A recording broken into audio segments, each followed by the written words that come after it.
In this video, I wanted to show you some of the things that you could do with a Helix that you can't do with an HX Stomp.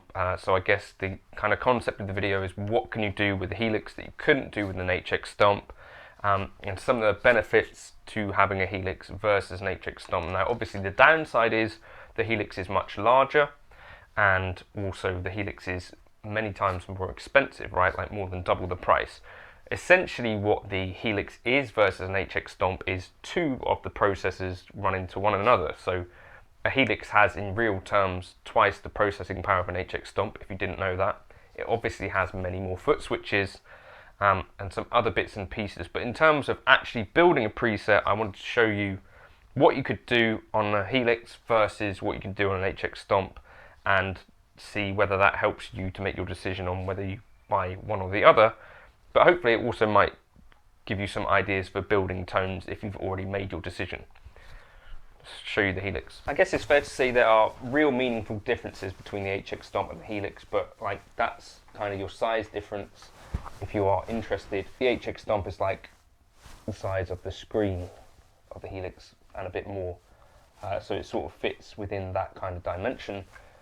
Obviously the HX Stomp was kind of designed to be part of potentially other people's pedal boards and stuff like that. So here's a preset that I started off on an HX Stomp actually. So the kind of thing you can do with one of these processing things is exactly the same as what you could do on an HX Stomp or an HX Stomp XL. So if you're only using this top processor, you're basically getting the HX Stomp experience. You also have tons of buttons available. So one of the cool things that it took me a while to realize about the Helix is that, so I run snapshots along here. These are stomps that are available here. But if you press preset/stomp, you've actually got all of this available as well, which you could make more assignments to. For instance, you know, I've got snapshots available here. I've also got treble, drive, transistor tape, deranged master. And then if I press this, I also reveal dynamic plate, simple pitch, interval, mod phase. So this is much more like an advanced kind of pedal board kind of setup.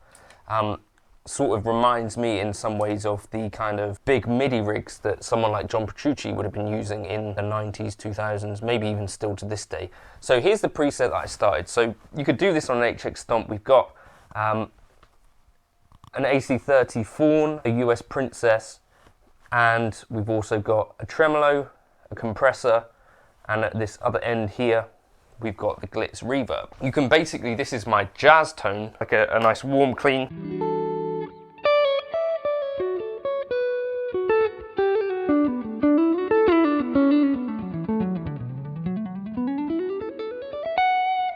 But if you look at what we can actually add to this preset, we're basically maxed out DSP wise. So if you're going to be doing this dual amping thing, with the Helix you can do way more than the HX Stomp for obvious reasons. You've got double the power. On the HX Stomp, if you're going to start to do dual amps, yes, you can add in other aspects, you know, so I've got a reverb, a tremolo and a compressor, but you start having to really make kind of brutal decisions about what you're going to be using in there, especially in the dual amp situation.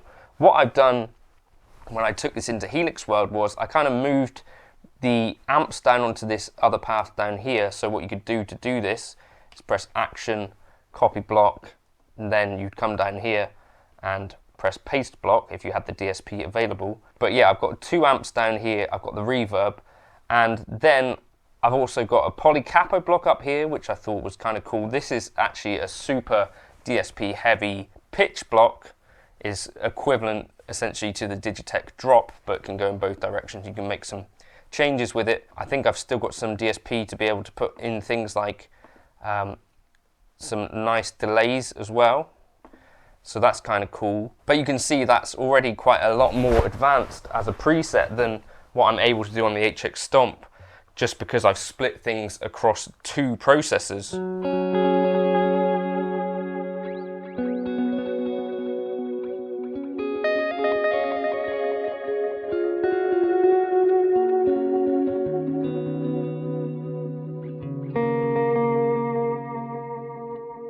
And also the ability to do this sort of thing where you're assigning multiple things you can control in real time. This, like, you can literally gig this just by itself in a way that the HX Stomp is a little bit more, requires a bit more planning, in my opinion. If I've got a lead tone as well that I put together.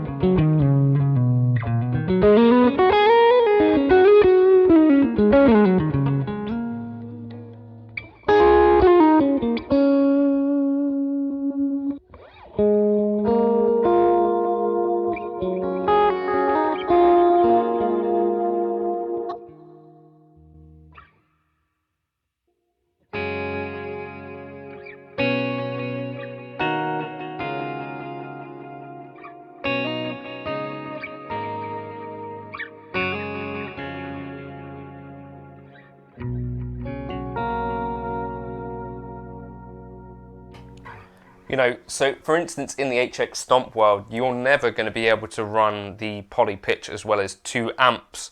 It's just not the same experience. You can't do this sort of thing. And particularly as well, you wouldn't be able to run 2 amps with a Cosmos Echo. You'd have to be way more brutal about decisions than this. So I think the Helix, although it does on the one hand seem a lot like just 2 HX Stomps together, there are possibilities and things like these, you know, having different intervals on switches as well.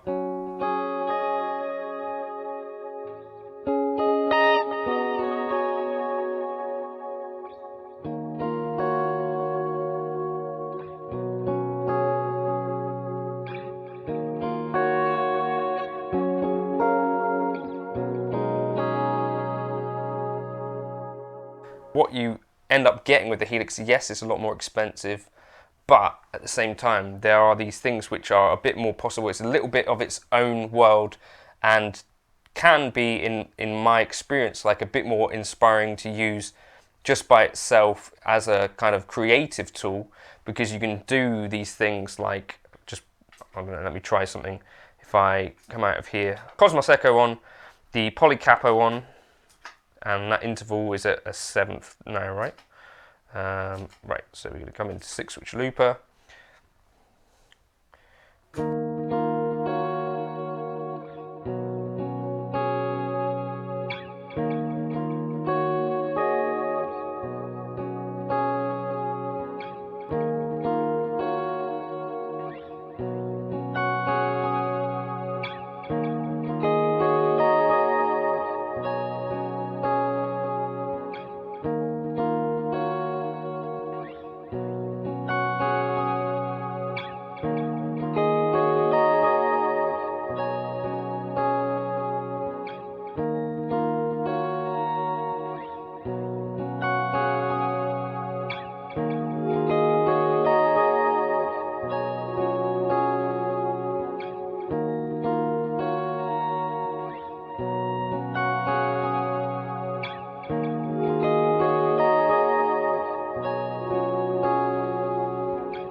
Like, I do think it's actually quite a different experience.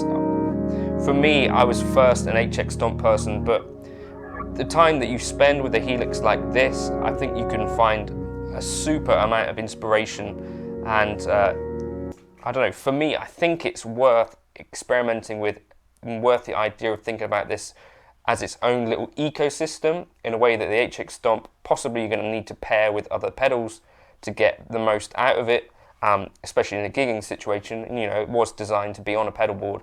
The Helix itself can do this job in a really real way, and I think as well, you know, it's worth a look. It's also got that XLR input, which I guess some people might find use from. It's not something I use much of. There are all of the sends and returns, and again, that's not something that I make a ton of use of. But having these two processors in parallel in this way is something that for me really is a big difference, and for me I think makes it worth the price of admission, especially when, you know, if this is your only kind of thing to be playing with and to experiment with music. Looping with the Helix, I think, it's the most fun that I can have with any one device in the world, I think. Right, I'll catch you in another video soon. Let me know if you want me to drop this into the folder as a preset. I don't know if you guys would want to play with that one, but let me know if you do. I'll catch you in another video soon. And let me know your thoughts about whether you'd go for an HX Stomp or a Helix, which one you bought. Have you gone between both? Do you have both? I'd be interested to know your thoughts as well. Catch you in another video soon. Cheers.